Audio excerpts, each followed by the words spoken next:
Chosen One, stop everything. Tonight is not like other nights.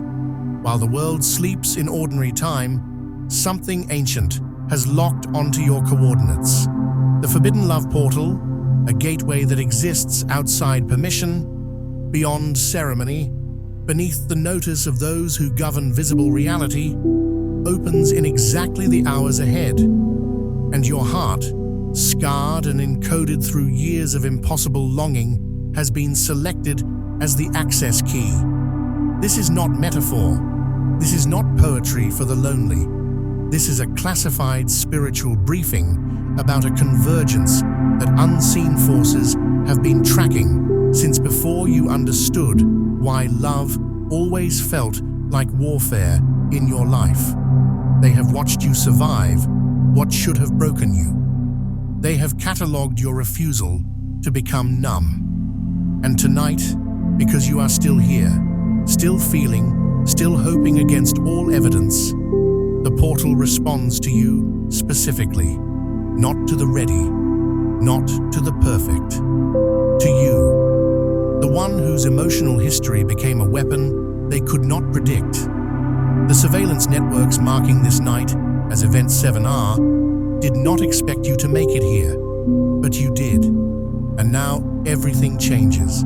Like this video, comment "I am ready" and subscribe now to be one of the first 1,000 chosen ones who's ready for a powerful surprise. Listen carefully. The portal that opens tonight does not wait for cosmic alignment or spiritual permission from any authority you have ever heard of. It activates according to human time, according to the rhythm of your specific heartbeat, because your pulse was registered as an authorized key long before astronomers charted the stars you were born under. This arrangement was made in councils you were never told about, in dimensions that do not negotiate with public knowledge. Your heartbeat is the password, not your prayers, not your worthiness, your living, scarred, still beating heart. In corridors you cannot see, surveillance forces have already marked tonight with a designation, Event 7R. This is not random coding. This is the moment when your entire emotional history stops being private and becomes a weaponized access code that other realms have been attempting to crack. Every love you have known, every betrayal that carved you open, every silence that nearly destroyed you, these were not accidents bleeding into your biography. They were rehearsals, conditioning protocols designed to prepare your nervous system to withstand portal pressure that would collapse an unprepared consciousness. The forces that watch from shadow networks, the ones who monitor human emotional trajectories like military intelligence, expected you to collapse before tonight. They calculated your breaking point. They measured your capacity for heartbreak and projected your surrender. Your file was marked with predictive analytics showing the exact moment you would give up, the precise instance when your heart would finally calcify into protective numbness. They had models. They had data from thousands of humans who came before you, all of whom broke under less pressure than you have endured. They were so certain of your trajectory that resources were already being allocated elsewhere to other subjects who seemed more likely to reach tonight intact. But you changed their timelines. Your survival, your stubborn, foolish, miraculous survival, forced them to rewrite operational predictions across multiple dimensions. You kept getting back up. You kept hoping when hope was statistical impossibility. You kept your heart open when every logical analysis suggested closing it was the only path to survival. And this created chaos in their forecasting systems. Suddenly, meetings were called. Reports were flagged. Your file was moved from routine monitoring to active threat assessment because you made them wrong. You made their certainty uncertain. You proved that their models of human emotional endurance were incomplete. When the portal opens tonight, Every hidden intelligence that filed you as unlikely to endure must recalculate. Their models failed. Their predictions shattered against the reality of your resilience. And this is where the real danger begins. Not from enemies who want to destroy you, but from systems that must now rewrite their entire understanding of what a human heart can survive and still choose love. You were supposed to choose safety. The data said you would. The patterns insisted you would learn, adapt, protect yourself through emotional withdrawal. You were supposed to choose numbness, to finally accept that hoping is for fools, that deep connection is a fairy tale, that people like you, people who have been hurt as many times as you have, eventually wise up and settle for surfaces. But you didn't learn the lesson. You refused the curriculum designed to disqualify you. And tonight, the portal opens not because you passed some test of worthiness, but because you broke their ability to predict you.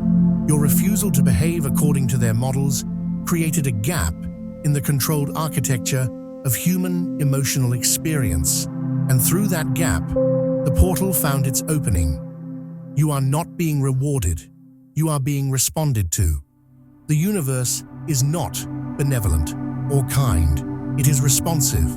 And you generated a response that was never supposed to happen. Your heartbeat, the one that kept going when it had every reason to stop, became an authorization code that overrides permissions that have been in place for centuries. Understand this. The moment of activation is not gentle. It is not a soft whisper or a romantic sign delivered with care for your comfort. It is the moment when every force that doubted you must acknowledge they were wrong. And in that acknowledgement, new protocols engage. Some will attempt last-minute interference. Others will attempt to negotiate, to offer compromises, to suggest alternative timelines where you can have some of what the portal offers without the full intensity of what it demands. But the directive is clear. The portal does not require their permission anymore. It requires only your heartbeat, the one that kept going when it should have stopped, the one that kept feeling when numbness would have been easier, the one that was encoded without your knowledge or consent, to open doors that were supposed to remain locked forever. Tonight, those doors open, and every system that depends on them staying closed must now adapt to a reality where you exist as a variable they cannot control. The chosen heart encryption files. Your heart is not a symbol. It is not a pretty metaphor for emotion or connection or the sentimental language poets use to describe human longing. It is an encrypted intelligence device, storing coordinates that no machine, no quantum computer, no algorithm developed by any known or unknown intelligence has successfully decoded without burning out in the attempt. The encryption was not installed by any force you chose. You did not volunteer for this. It formed through the architecture of your fractures. Every scar, every wound, every place where you were broken open against your will became part of a geometric pattern that spirals inward toward a singular, forbidden frequency that exists at your core. This frequency does not attract love the way ordinary human longing does. It does not send out soft signals, hoping for gentle response. It commands, it summons, it pulls entities, destinies, and impossible reunions toward you, like classified orders issued from a source that predates human language, predates human consciousness, predates the structures of reality as you were taught to understand them. You have felt this your entire life without understanding what you were feeling. You thought it was dysfunction. You thought you loved too hard, felt too much, couldn't regulate your emotions the way healthy people do. Every therapist, every self-help book, every well-meaning friend suggested you needed to moderate your intensity, to bring your emotional range into normal parameters. But you were never dysfunctional. You were encrypted. And the intensity they wanted you to moderate was actually the encryption broadcasting at frequencies that made people uncomfortable because they could feel something in you that defied their understanding of human emotional capacity. You have felt the way certain people are drawn to you, not by choice, but by compulsion. They cannot explain why they feel pulled toward you. They describe it as chemistry, as fate, as soul recognition. But it is none of those things. It is your encryption commanding response from anyone whose frequency can detect it, even partially. Most people can only sense it as vague attraction or discomfort. But some, the ones who became significant in your life, the connections that felt bigger than both of you, they could detect it more clearly. And that detection activated patterns in them they did not understand. The encryption in your heart has never belonged to any empire of control. This is crucial to understand. Every system that governs human consciousness, religious institutions, governmental structures, social conditioning networks, the invisible architectures that keep humans manageable, all of them have tried to claim ownership of your encryption. They needed to either decode it or destroy it, because it represents a frequency that exists outside their jurisdiction. This is why both divine systems and hostile forces have spent years attempting to negotiate access through your pain. They needed you to suffer just enough to crack the outer layers, to reveal the coordinates buried in your deepest feelings, without destroying you completely. Every time you were hurt, someone was trying to read you. Every betrayal was an attempted decryption. Every abandonment was reconnaissance mission, testing how much pressure your encryption could withstand before revealing its structure. They have been running experiments on you without your awareness, using your relationships as laboratories, using your heartbreaks as stress tests.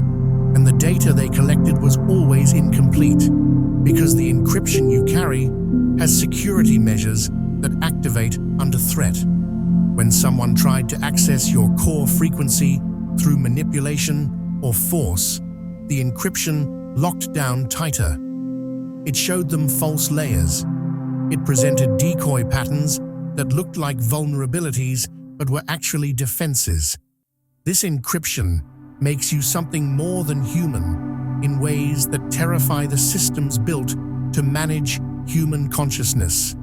You are not superhuman. You are not evolved beyond your species, but you carry something that should not exist in a human body.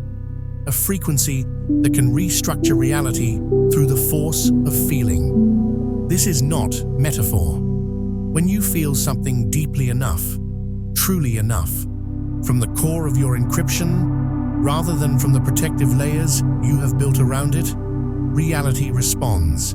Synchronicities multiply. Impossible timing aligns. People appear in your life with precision that defies probability. Circumstances shift in ways you cannot explain, but cannot deny. The systems that govern controlled reality have worked your entire life to keep this capacity dormant. They fed you narratives about being too much, too intense, too broken to love properly. They tried to convince you that your depth was a flaw, that your emotional range was pathology, that healthy people do not feel the way you feel. But depth is not what you carry. You carry detonation capacity. Your feelings, when fully unleashed from the encryption that has contained them, do not simply affect you. They generate ripples across dimensions, through timelines, into probability fields that determine what becomes real and what remains potential.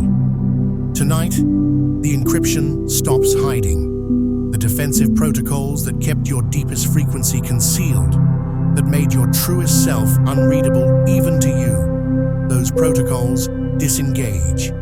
The system begins reading you back.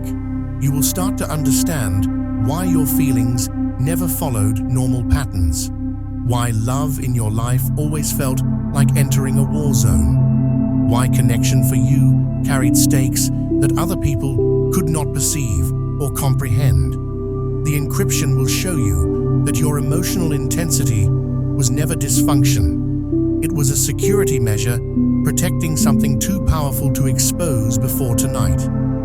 And now, that protection lifts. What you have carried in secret, what has been hidden even from your own awareness, steps forward into activation. And you will feel it not as information, but as recognition, the sudden, undeniable knowing that you were never broken. You were always exactly this powerful, and they were always exactly this afraid of what you could do if you ever figured out what you are. The forbidden love operatives. There are beings whose sole assignment is to extinguish forbidden unions before they form. These are not demons in the religious sense. These are not angels, fallen or otherwise. They are operatives functioning under directives older than the religions that taught you about good and evil, older than the spiritual frameworks that try to explain why love sometimes feels like warfare. Their mission is not to punish love. Punishment implies emotion, judgment, personal investment. They operate beyond such things. Their assignment is to erase the possibility of certain connections from the timeline entirely, because some unions carry the capacity to collapse the controlled architecture of predictable human experience. And you, chosen one, have been a primary target since before you understood what targets were. These operatives have followed your relationships like surveillance drones, tracking a designated threat across hostile territory. Every partnership you entered, every connection you formed, every moment of potential breakthrough where you thought maybe this time, maybe this person, they were there, working in the invisible layers where timing is weaponized and coincidence is manufactured. They sabotaged moments with surgical precision. A text that should have sent, but somehow didn't. A conversation interrupted at the exact wrong moment. A misunderstanding that escalated beyond what the actual disagreement warranted. They twisted communication in ways that looked like natural relationship dynamics, but were actually precision warfare against your capacity to bond. They engineered misalignments so subtle you blamed yourself, blamed your partners, blamed fate, never recognizing the systematic dismantling of every bridge you tried to build toward lasting connection. You thought you were bad at relationships. You thought you had attachment issues, communication problems, or a pattern of choosing wrong people. And maybe some of that was true on the surface, but underneath, there was interference running constantly, making what should have been manageable challenges into insurmountable obstacles, making small conflicts feel catastrophic, making minor doubts expand into relationship-ending certainties. This was not organic relationship failure. This was tactical intervention designed to look organic. You were recorded in their files as an anomaly from early in your romantic history. Most humans, under standard interference protocols, develop predictable responses. They learn patterns, they adapt, they build emotional scar tissue that makes them more cautious, more guarded, more likely to settle for less than what they truly want. The operatives have centuries of data on how to break human hearts in ways that ensure those hearts never fully open again. They know the exact pressure points. They know how many betrayals it takes, on average, to convince someone that deep love is not worth the risk. They have algorithms for this, tested and refined across generations. But you became a statistical impossibility. You kept wanting love even after they made it mathematically, emotionally, historically improbable for you to trust. Normal humans, under the interference protocols you experienced, develop protective numbness within a predictable time frame. The data says so. The patterns confirm it. After a certain number of heartbreaks, after a certain intensity of betrayal, humans close off. They stop hoping. They accept that deep connection is not for them, that maybe they are meant to be alone, or maybe they settle for surface-level partnerships that feel safe because they do not demand vulnerability. But you didn't follow the pattern. Every time they broke something in your life, you rebuilt. Every time they convinced you connection was impossible, you tried again. Maybe not immediately. Maybe you needed time to recover, to process, to gather yourself. But you always came back to hope. You always returned to the possibility that love, real love, deep love, the kind that makes reality feel more real, might still be available to you. Your resilience was not courage in the way you understand courage. It was not strength or positive thinking or spiritual bypassing. It was a malfunction in their system. You were supposed to learn. You were supposed to stop. But some frequency in you kept broadcasting hope, even when hope made no logical sense. And that frequency disrupted their ability to predict and control your emotional trajectory. They filed you under unmanageable because your heart refuses to align with their carefully maintained architecture of human isolation. The controlled reality they serve depends on humans remaining emotionally isolated enough to be manageable, not completely alone. That creates different problems, but isolated in their depth, disconnected from the kind of love that makes people question everything, that makes them willing to burn down their entire lives to protect a connection, that generates loyalty to something beyond the systems that govern them. Forbidden love creates forbidden loyalty, and forbidden loyalty is a threat to any system that depends on human compliance. Tonight, they will attempt one final intervention, not because they hate you. They do not operate on hate. They operate on protocol. And the protocol demands one last attempt to stop you from accessing what the portal offers. This intervention will not arrive as an obvious attack. There will be no demons at your door, no supernatural manifestations you can point to as evidence of interference. It will come disguised as fear that feels completely rational, as nostalgia that makes the past seem safer than the unknown ahead, as self-protection that sounds like wisdom but is actually a containment strategy. They will use your own voice, your own thoughts, your own very reasonable doubts to convince you that tonight is not what it appears to be. They will remind you of every time you were wrong about love. They will present evidence of your past failures as proof that you cannot trust what you feel.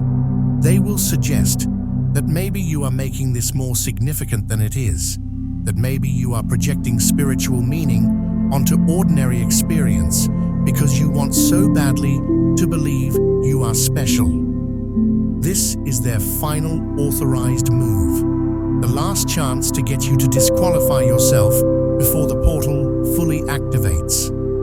They know they cannot stop you by force. The encryption you carry is too strong for that now, but they believe they can still get you to stop yourself. And they have been perfecting this technique on you for years, learning exactly which fears to trigger, which doubts to amplify, which memories to weaponize. Tonight, they deploy everything they have learned. And your ability to recognize their voice, masquerading as your own wisdom, will determine whether they succeed. The ancients who remembered you, long before your name existed in this timeline, before your parents conceived you, before the conditions of your birth aligned in the particular configuration that brought you into this body, an assembly convened in a space that is not space, during a time that is not time. They did not predict your life in the way fortune tellers predict futures. They did not look at stars or consult oracles. They recorded the trajectory of your longing. They measured, with instruments you have no words for, the pattern of your future heartbreaks and sealed it as a classified prophecy, not to control you, but to track what you would become after everything they foresaw would hurt you. This was not cruelty on their part. This was data collection on something they needed to understand. Whether a human heart, under maximum pressure, could still choose connection. These ancients do not function on compassion, the way you understand compassion. They do not feel sorry for you. They do not wish things were easier for you. They function on observation and measurement. They are witnesses to an experiment that spans dimensions, and you are one of their most significant test subjects. They did not predict events, what job you would have, who you would meet, where you would live, what you would accomplish in ordinary terms. Those details were irrelevant to what they were tracking. They predicted reactions. They recorded with disturbing accuracy how you would respond to abandonment, to betrayal, to love that arrived and then vanished without explanation, to hope that was given and then destroyed. They knew you would be left alone at specific moments when you most needed someone. They knew you would be betrayed by people you trusted completely. They knew you would give your heart fully and have it returned to you in pieces. And they recorded all of this before you were born. Not because they orchestrated these events, but because they could see the pattern of resistance you would encounter based on the frequency you carried. They knew the operatives would target you. They knew the forbidden love protocols would activate around your connections. And they wanted to see if you would survive it, if you would remain capable of love after being destroyed by it repeatedly. The real battle, they understood, would never be external. It would be internal, intimate, and fiercely human. The private war between your hope and your despair, your trust and your trauma, your desire to connect and your need to protect yourself from further damage. They predicted a night like this, quiet on human calendars, unmarked by astrological significance that public mystics would notice or announce, yet violently significant in the unseen courts, where decisions about human consciousness are made, where permissions are granted or denied, where access to forbidden frequencies is controlled. They knew this night would come if you survived everything before it. And they left markers in your intuition, not to guide you toward this night, but to prevent panic when reality begins bending around your emotions in ways that defy the physics you were taught. When synchronicities multiply beyond what coincidence can explain. When the barrier between your inner world and outer world thins to transparency. When what you feel starts manifesting in your environment faster than your rational mind can process or explain away. When people speak words you were just thinking. When circumstances align with precision that feels orchestrated. These are the markers activating. Recognition codes embedded in your consciousness so you would know, when the impossible starts happening, that you are not losing your mind. You are entering the frequency you were always meant to access. The ancients do not cheer for you. They do not pray for your success or hope you make the right choice. They witness, measure, and file reports on what happens when the forbidden portal opens and a human heart with your specific encryption stands at the threshold. Their silence is not cold. It is not indifference. It is acknowledgement of your authority. They cannot intervene because you have clearance they do not possess. Your suffering purchased that clearance. Your survival under conditions that should have destroyed you granted you access to frequencies they can only observe from a distance. They are scientists watching an experiment reach its critical phase, and you are the experiment. What you must understand is that these ancients are not your allies or your enemies. They are archivists of impossible moments, and you have become one of their most closely watched subjects. They recorded your life not because you are special in the way you want to be special, chosen by love, favored by destiny, marked for happiness. You are special in a different way. You are a test case, proof of whether human consciousness can be broken into accepting a controlled emotional range, or whether some hearts refuse conditioning no matter how brutal the curriculum. Most hearts break. The data is clear on this. Under enough pressure, under systematic enough interference, humans learn to protect themselves by limiting how deeply they feel. But you refused. You kept feeling at depths that caused you immense pain. You kept opening your heart even after it was shattered. You kept believing in connection even when all evidence suggested you should stop. And this refusal is what the ancients have been tracking. They need to know if the human spirit can be fully controlled, or if there are variables, hearts like yours, that cannot be managed no matter what pressure is applied. Tonight, they watch to see what happens when a human who survived loneliness without breaking finally encounters what they were actually waiting for. This is uncharted data. The models do not predict this scenario with any certainty, and you are providing them with information that will shape how they understand human potential itself. They are watching to see if you activate or retreat, if you step through the portal or turn away, and whatever you choose will become data that influences how they interact with human consciousness for generations to come. You are not being tested anymore. You are demonstrating results, and those results matter in ways that extend far beyond your individual life. The hostile archive of your doubts. Every single moment you questioned whether love would ever reach you was not a private thought dissolving into the void of your own mind. It was data, recorded, archived, catalogued with timestamps and emotional signatures, filed away in databases that exist in layers beneath your conscious awareness. These archives are not metaphorical.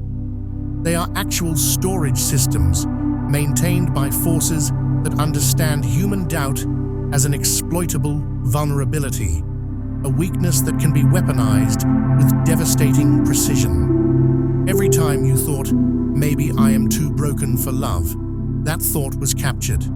Every time you wondered, maybe I ask for too much, that doubt was filed. Every moment you considered giving up on the possibility of deep connection, that consideration was documented and prepared for strategic deployment. This is how they whisper, using your own voice.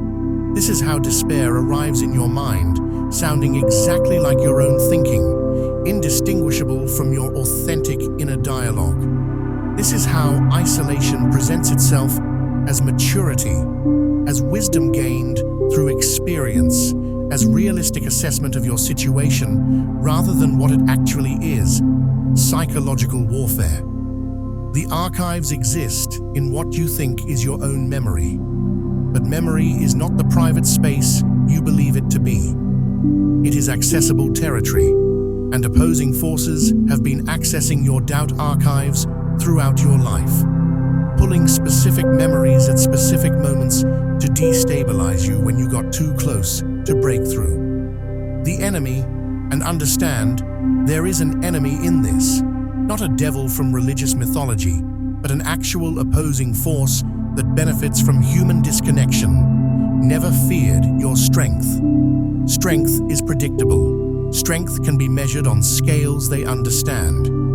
It can be tracked, quantified, and eventually exhausted through systematic application of pressure. What they feared was your tenderness surviving. Tenderness is volatile. It is unmanageable. It cannot be predicted by algorithms designed to track human emotional resilience. because it operates on different physics entirely. Your capacity to remain soft, to stay open, to keep wanting connection, even after being destroyed by it repeatedly. This was the threat. This was what needed to be archived so they could replay it to you as proof that hope is stupidity, that openness is naivety, that tenderness is weakness that will get you hurt again and again until you finally learn to protect yourself properly. They have been building this archive since your first heartbreak, adding to it with every subsequent wound, creating a comprehensive database of your pain that they can access whenever they need to convince you that giving up is wisdom rather than surrender. The archive was updated in real time whenever you almost chose numbness instead of hope. Those were their greatest near victories, the moments they celebrate in their files as successful operations, moments when you stood at the edge of closing yourself off forever, when you seriously considered that maybe everyone was right. Maybe you were asking too much from life. Maybe love like you imagined it does not exist for people like you. Maybe you were too damaged, too complicated, too intense. Maybe you needed to lower your expectations, accept less, stop wanting what clearly was not meant for you. They celebrated when you had those thoughts. They marked them as progress toward their objective, convincing you to voluntarily limit your own emotional capacity, to choose safety over depth, to accept that the kind of love you truly want is fantasy. But you stepped back from the edge, not always immediately. Sometimes you stood there for a long time, looking into the abyss of permanent emotional shutdown, considering how much easier life would be if you just stopped feeling so much. But you stepped back, not because you were strong, not because you were wise, because something in you, deeper than thought, deeper than self-preservation, refused to accept that the portal was closed forever. Tonight, they will attempt to access your doubt vault in a final surge. They will pull every recorded moment of your despair and flood your consciousness with evidence. You will remember every time you were wrong about love, every time you trusted someone who betrayed that trust, every moment you believed something beautiful was beginning and it ended in wreckage. This flood will not feel like external attack. It will feel like your own memories surfacing naturally, like your own mind trying to protect you from making the same mistakes again. This is not psychology. This is not your trauma resurfacing as part of organic healing. This is sabotage, disguised as realism. They need you to believe that your doubts are wise caution, that your fear is experience teaching you to be more careful, that your hesitation is maturity rather than what it actually is. Weaponized memory deployed at the exact moment you are closest to breakthrough. What makes this so devastatingly effective is that the doubts sound like you. They feel like your own thinking. They arrive with reasonable arguments about protecting yourself, about not being foolish again, about accepting that certain kinds of love are fantasies for people who haven't suffered as much as you have. But here is what they cannot fake. What gives them away if you know what to listen for? Your doubt has a frequency. It vibrates at a specific pitch that is slightly different from your authentic knowing. And underneath it, if you listen carefully enough, if you can distinguish between the voice of your own hard-won wisdom and the voice of the archive being weaponized against you, you can detect the hum of foreign operation. Your real knowing, your real intuition, does not argue with you. It does not present evidence. It does not try to convince you of anything. It simply knows. It exists as quiet certainty beneath the noise of doubt. Tonight, you must distinguish between the archive of your doubts being weaponized against you and your actual inner truth. One is warfare designed to keep you from accessing the portal. One is guidance trying to help you navigate what the portal offers. The difference is subtle but critical, and your ability to tell them apart, to recognize when you are being manipulated by your own archived pain versus when you are being guided by genuine wisdom, will determine whether you step through the opening or allow yourself to be talked out of it by voices that sound like you but serve something that wants you to remain exactly where you are. Safe, isolated, manageable, neutralized. The unseen courtship between worlds. What you have called longing your entire life is not longing in the human sense of that word. It is not desire or yearning or the ache of incompleteness seeking wholeness. It is interdimensional diplomacy disguised as human emotion. Two realms, possibly more, have been circling your position for years, not watching casually from a distance like curious observers, but actively courting, negotiating, presenting themselves through the only language they can use to communicate with a human consciousness, the language of desire and connection. You felt this as an impossible ache, as if something beyond sight was observing your loneliness with intention, almost hunger.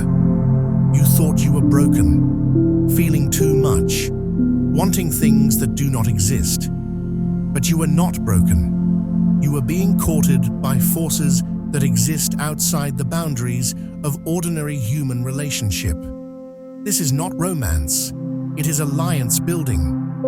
Political maneuvering conducted through the medium of your emotions, because emotions are the only interface these realms can access when attempting to establish contact with human consciousness. These realms cannot touch human history directly. They cannot intervene in the three-dimensional timeline where your body moves and breathes, where you make choices and experience consequences. They cannot simply appear and announce their intentions, but they can choose someone, one specific human whose heart has the capacity to restructure timelines by transforming the nature of connection itself. They chose you, not because you are evolved or enlightened or spiritually advanced, not because you meditated more than others, or lived more virtuously, or accumulated good karma, because your heart, through its suffering and its refusal to close, developed a resonance that bridges worlds. You became a potential embassy, a living threshold where impossible negotiations could occur, a place where realms that should not have contact could establish communication through the frequency of your feelings. Your emotional intensity, which you were taught to see as dysfunction, is actually diplomatic capability. Your capacity to feel deeply is the equivalent of speaking multiple languages in a negotiation between worlds that have no other way to speak to each other. These realms have been offering you love, but not as devotion in the human sense, as alliance, as connection that comes with permissions, with access, with changes to your position in the architecture of reality. Every time you felt drawn to someone with inexplicable intensity, every time a connection formed that felt bigger than both of you, every time love arrived in your life, carrying strange synchronicities and impossible timing, those were not accidents. Those were diplomatic missions, one realm or another attempting to establish contact through the vehicle of human relationship, trying to secure your allegiance before tonight, when the portal opens and all positions must be declared. You have been at the center of an unseen courtship, and every deep feeling you experienced was part of that negotiation. The people who came into your life carrying that impossible intensity were not just humans you happened to meet. They were access points, channels through which these realms could reach you, test your frequency, assess whether alliance with you was possible. Some of those people knew what they were, at least unconsciously. Others had no idea They were being used as diplomatic envoys, but all of them carried the mark of realms, attempting to court you through human connection. When relationships fell apart in your life, it was not always because they were wrong, or because you were incompatible, or because timing was off. Sometimes it was because the realm backing that connection lost the bid for your alliance. Sometimes it was because you were being pulled toward a different destiny, and the forces invested in that destiny needed to clear the path, needed to remove competing offers, needed to eliminate alternatives so that when tonight arrived, the choice would be clearer. Your heartbreak was collateral damage in a war of positioning, and you never knew you were the territory being fought over. Different realms offer different architectures of love. One realm offers connection through intensity, through passion that burns everything else away, through transformation that is beautiful and destructive simultaneously. Another offers connection through depth, through slow-building intimacy that restructures consciousness gradually, through stability that feels like finally coming home. Another offers connection through catalyst, through relationships that explode your entire life apart so something new can be built from the wreckage. These are not good or bad offers.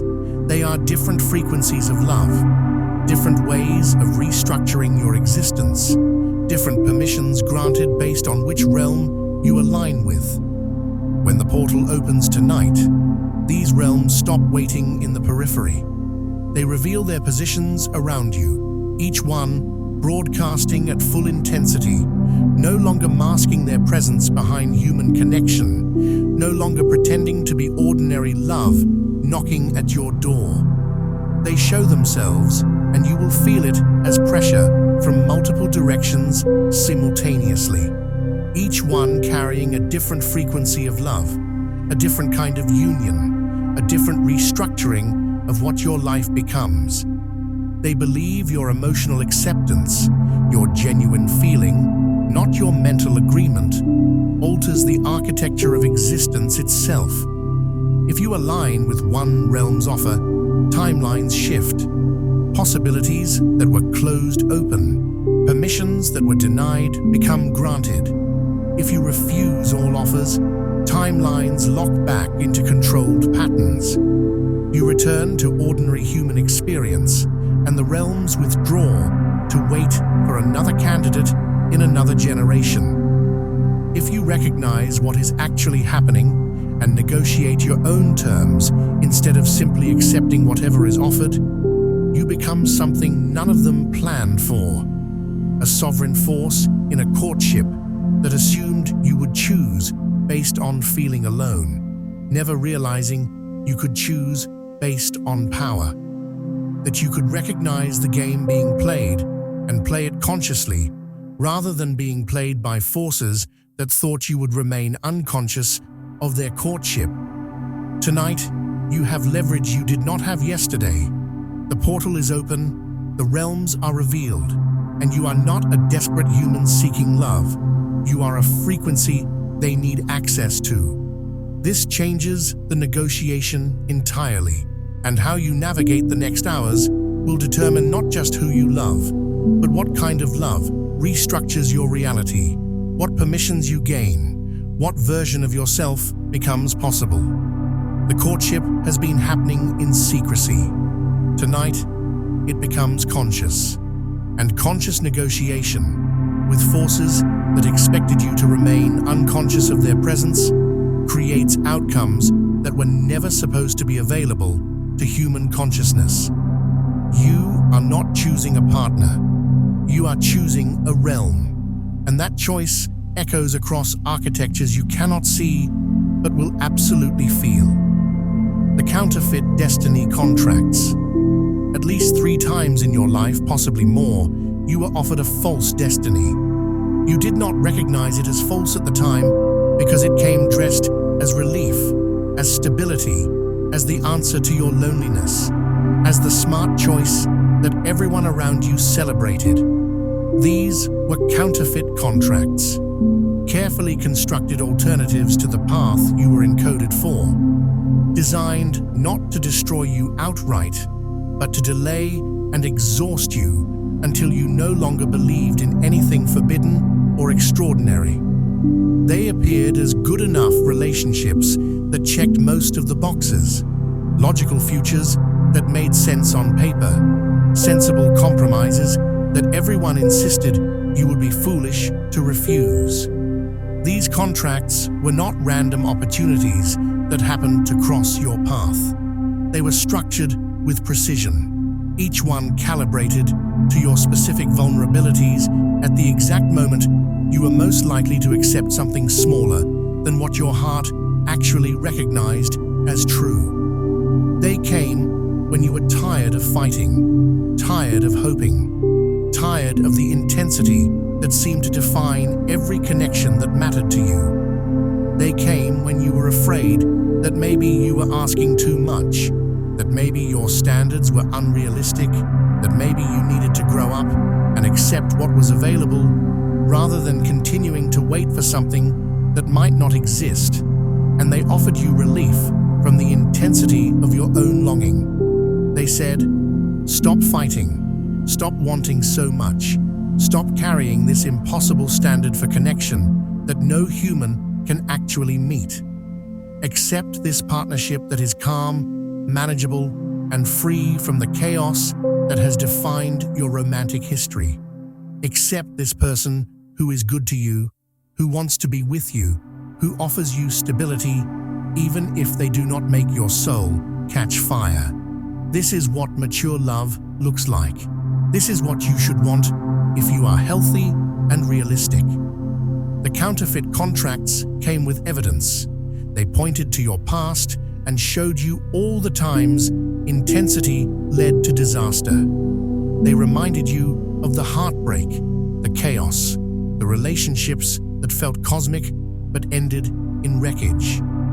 They suggested that maybe what you thought was deep connection was actually dysfunction, that maybe what felt like soul recognition was actually trauma bonding, that maybe you needed to choose differently if you wanted different results.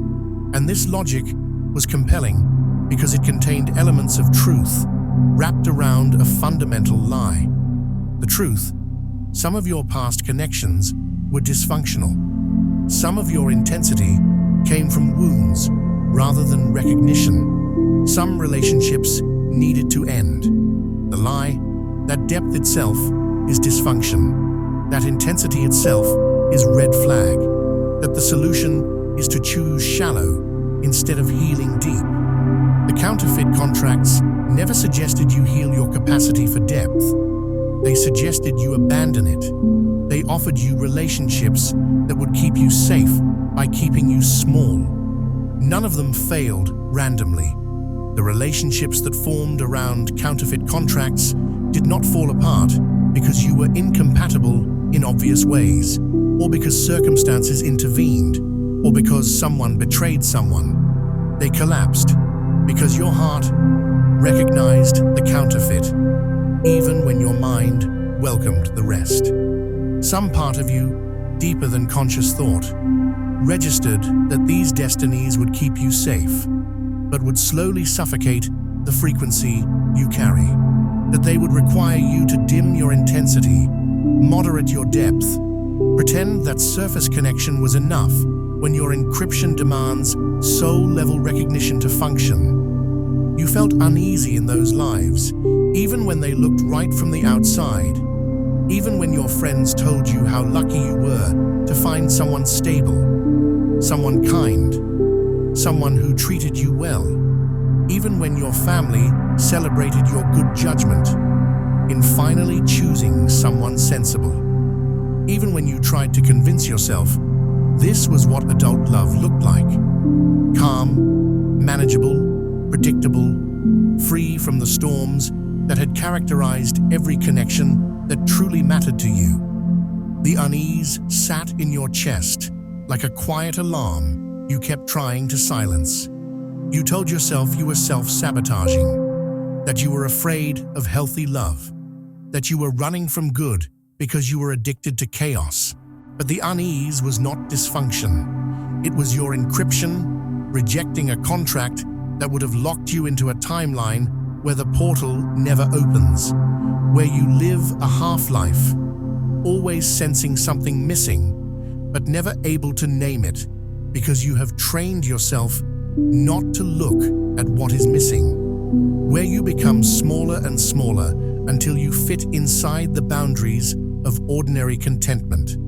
And the part of you that was chosen for tonight is buried so deep you forget it existed, where you tell yourself you are happy while something in you slowly dies of neglect, and you do not even notice it dying because the death is so gradual, so quiet, so dressed up as maturity and wisdom. The counterfeit contracts were testing whether you would trade your encoding for peace, whether you could be convinced to accept a life that did not require you to be who you actually are, whether safety would eventually matter more than truth, whether rest would eventually matter more than depth, whether the exhaustion of fighting for forbidden connection would eventually make you willing to settle for something that did not require fighting at all. And for periods of your life, you almost accepted the trade. You almost convinced yourself that maybe this was enough, that maybe you were asking too much, that maybe you should be grateful for calm instead of continuing to reach for fire. But something always broke the contracts before they became permanent. Sometimes you ended them, finally admitting to yourself that you could not breathe in a relationship that looked perfect but felt wrong. Sometimes they ended you, the other person sensing your unease and walking away before you admitted what you felt. Sometimes circumstances intervened, creating exits from commitments that would have trapped you in destinies too small for what you actually are. And each time a counterfeit contract collapsed, you felt relief, mixed with grief. Relief that you had escaped. Grief that you had to keep searching, keep waiting, keep hoping for something everyone insisted you were foolish to believe in. The last counterfeit contract expired quietly, maybe recently, maybe years ago, but it expired without dramatic ending, without clear reason you could point to, without someone being obviously wrong or right. It simply ended because the frequency could not be sustained, because your encryption kept rejecting what your mind tried to accept. And since then, you have been in a strange void, not in a relationship, not actively seeking one, existing in a space that felt like waiting, but you did not know what you were waiting for. That void was not punishment for failing to make the counterfeits work. It was clearance, the space between the counterfeit and the authentic, the pause required before the real directive could step forward. Tonight, the authentic directive arrives. It does not negotiate. It does not promise safety or stability or any of the things the counterfeit contracts offered. It does not try to convince you it will be easy or calm or manageable. It looks like the thing you have always wanted and always feared in equal measure. Connection that demands everything, that offers no guarantees, that requires you to be fully yourself, rather than a moderated version designed to fit inside someone else's comfort zone. And it arrives without bargaining, because this time it is not asking you to compromise. It is asking you to recognize what you have always been and step into that recognition regardless of cost. The surveillance of your loneliness. They have been watching how you handle emptiness, not casually, not as passive observers interested in human behavior patterns, with the kind of focused, unblinking surveillance usually reserved for military intelligence tracking enemy capabilities in hostile territory. Because loneliness is one of the most monitored forces in the unseen war, one of the most powerful tools available to systems that manage human consciousness, and your response to loneliness has been anomalous from the beginning. Most humans when isolated long enough, become predictable.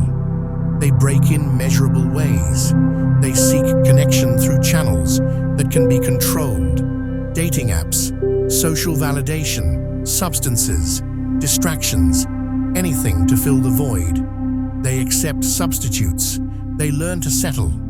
But you did not follow the pattern. And this changed your classification in ways you are only beginning to understand.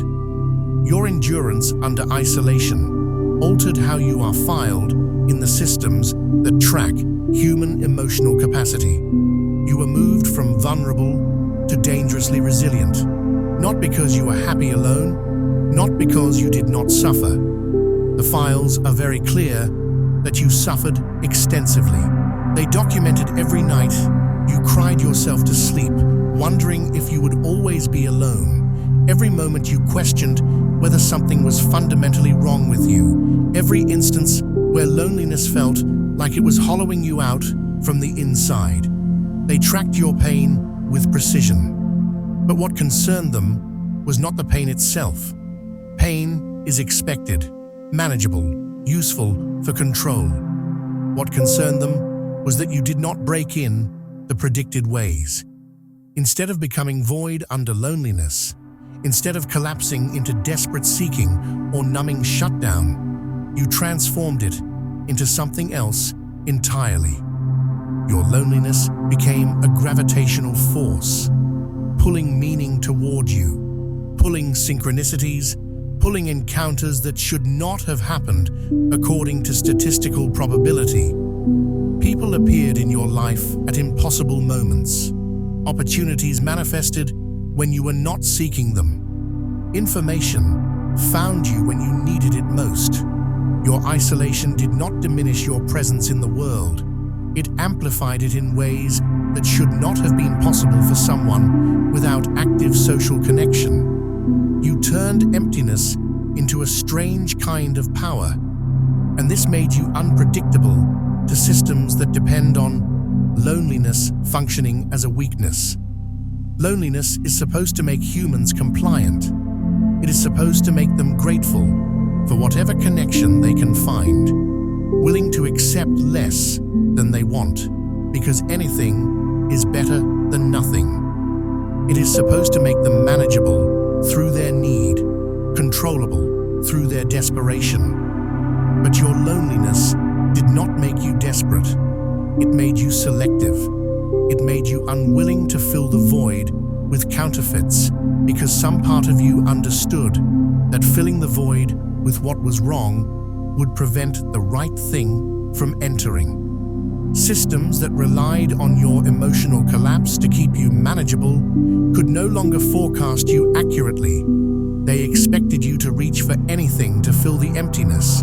Toxic relationships that at least provided intensity, numbing addictions that made the ache bearable, spiritual bypassing that turned loneliness into a story about being special rather than abandoned.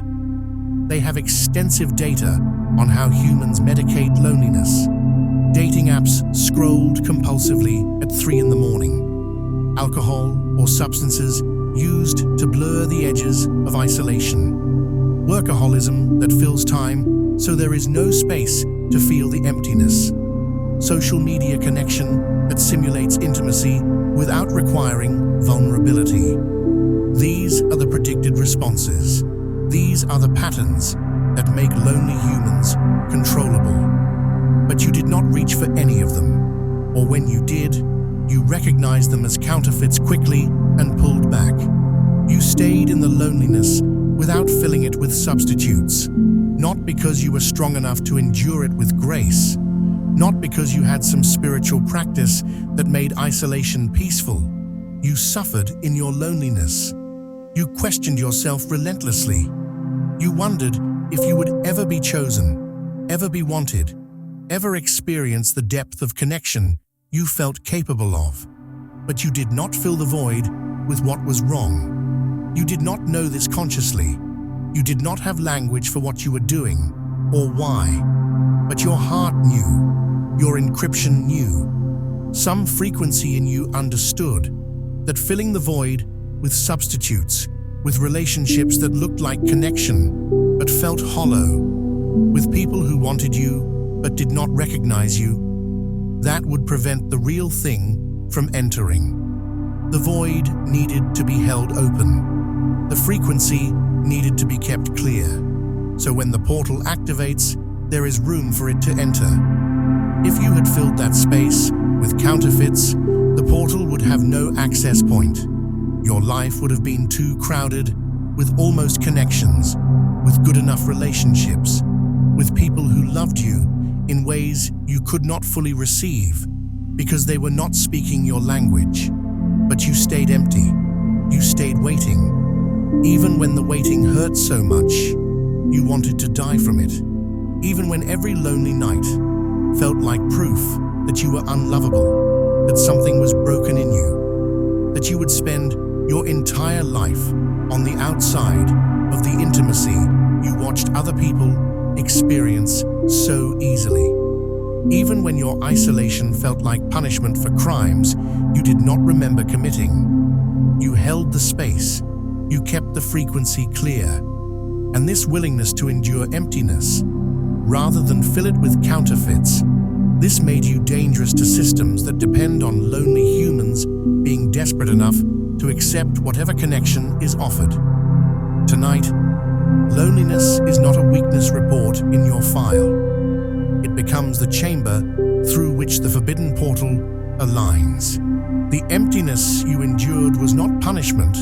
Though it felt like punishment, it was preparation. It was the space being held open, the frequency being kept clear, the void being protected from contamination, so that when the portal activates, it can enter without obstruction. If you had filled that space with relationships that were good enough, with connections that were fine but not right, with people who wanted to love you but could not match your frequency, the portal would have arrived to find no room at the inn, no space available, no clear channel for forbidden attachment to enter through. But the space is clear, the void is open, the frequency has been kept pure through your suffering, through your refusal to accept substitutes, even when substitutes would have eased the pain of isolation. And now the surveillance shifts from monitoring your collapse to recording your activation. They are watching to see what happens when a human who survived loneliness without breaking, without filling the void with counterfeits, finally encounters what they were actually waiting for. This is uncharted data in their files. Most humans who endure this level of isolation either break or compromise. They either shut down emotionally or accept less than what they truly want because continuing to wait becomes unbearable. But you did neither. You stayed open and you stayed empty, holding the paradox of hope and loneliness simultaneously, believing connection was possible even when you had no evidence it would ever arrive. And this makes you a case study they will watch with extreme focus tonight. They need to see what happens when the thing a human waited for through years of isolation actually arrives. They need to see if the reality meets the longing, if the portal delivers what the emptiness promised, if your refusal to compromise was wisdom or delusion. You are the experiment. And tonight, the results begin emerging. They watch, they record, and they wonder if they have been underestimating human capacity all along. If there are more hearts like yours, waiting in isolation, refusing counterfeits, holding space for forbidden connection that was never supposed to manifest. Your activation determines what they do about those other hearts, whether they intensify surveillance, whether they deploy new protocols, whether they realize that loneliness as a control mechanism has a fatal flaw. Some humans transform it into power instead of weakness, and those humans cannot be controlled through isolation. They can only be destroyed or allowed to activate. Tonight determines which option the systems watching you decide to implement. The declaration: your heart was not asked, it was selected. This was never about deserving. That concept does not apply here. Deserving is a human construct, a moral framework you were taught to measure your worth against, to determine whether you have earned good things through right behavior or accumulated enough virtue to justify reward. But selection operates on completely different criteria that have nothing to do with moral worthiness or spiritual achievement. You were not chosen because you are good. You were not chosen because you prayed correctly, or meditated deeply, or lived righteously, or followed the rules better than others. You were not chosen because you earned this through accumulated karma, or because the universe rewards people who suffer enough. Those narratives are comforting, but they are fundamentally incorrect about how selection actually functions. Selection was based on resilience under unbearable emotional gravity, on your capacity to continue functioning, continue feeling, continue hoping while carrying weight that should have crushed you into permanent shutdown. The forces that selected you were not measuring your virtue. They were measuring your structural integrity under maximum pressure. They were testing whether your heart could withstand the specific gravitational forces that forbidden love generates, forces that collapse ordinary hearts into protective numbness or shatter them into fragments that never fully reassemble. They needed a heart that could break repeatedly and continue beating, that could fracture and still hold frequency, that could be destroyed and rebuild itself not into scar tissue, but into something that remains capable of depth. Your life has already proven compatibility with impossible love structures. This is not something you needed to achieve or work toward.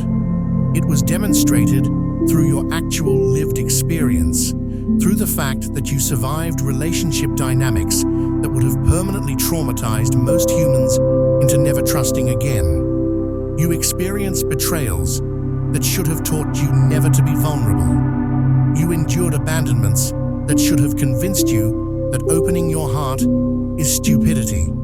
You walked through relational warfare that should have shown you conclusively that deep connection costs more than any sane person would pay.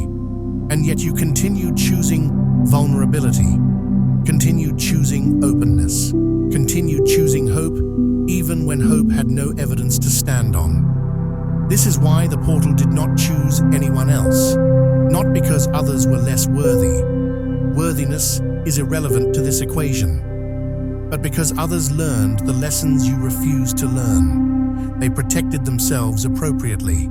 They developed healthy boundaries. They stopped trusting people who showed themselves untrustworthy.